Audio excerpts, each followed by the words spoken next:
സന്തോഷമായി വളരെ. എന്നുവെച്ചാൽ നമ്മൾ അങ്ങനെയാണ്, ജോലിക്കൊന്നും കഴിവില്ലാതെയൊക്കെ വയ്യാതെയൊക്കെ കിടന്ന് അങ്ങനെയൊക്കെ കിടന്നതാണ്. അങ്ങനെ അതുകൊണ്ടാണ് പിന്നെ ഇതെല്ലാം കൊടുത്ത് ഇപ്പം കിട്ടിയതിൽ വളരെ സന്തോഷം. ഇതിലൊക്കെ ഇതുപോലെക്കാരെ എന്തെങ്കിലുമൊക്കെ വെച്ചാൽ ആരെങ്കിലും വെള്ളം കുടിക്കാനൊക്കെ തരണത് വല്ലതൊക്കെ തന്നെ. പിന്നെ 2 കോഴിയോ എന്തെങ്കിലും വിട്ട് വളർത്തി അങ്ങനെയൊക്കെ എടുക്കണം. അല്ലാതെ നമുക്ക് വേറെ വരുമാനമില്ല. പിന്നെ ഇവരെ ഇത് പെൻഷൻ ഉണ്ട്, വെയിലാങ്ങ പെൻഷൻ ഉണ്ട്. അതും ഇപ്പോൾ അതാ മുടങ്ങി കിടക്കണം. അത്ര തന്നെ. മോള് ജോലിയൊന്നുമില്ല, പഠിച്ച് അവളെ കെട്ടിക്കൊടുത്ത്.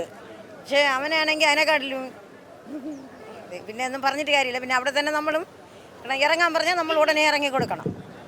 അത്രയുള്ള അങ്ങനെയുള്ള ലൈൻ പദ്ധതിയിലൊക്കെ വീടെന്ന് പറഞ്ഞുകൊണ്ട് ശരിയാക്കി തരാമെന്ന് പറഞ്ഞൊക്കെ അപേക്ഷകളൊക്കെ വാങ്ങിച്ചുകൊണ്ട് പോയിട്ട് വർഷങ്ങൾ കൊണ്ട് വാങ്ങിച്ചുകൊണ്ട് പോയിട്ട് ഒരു ഇതുമില്ല.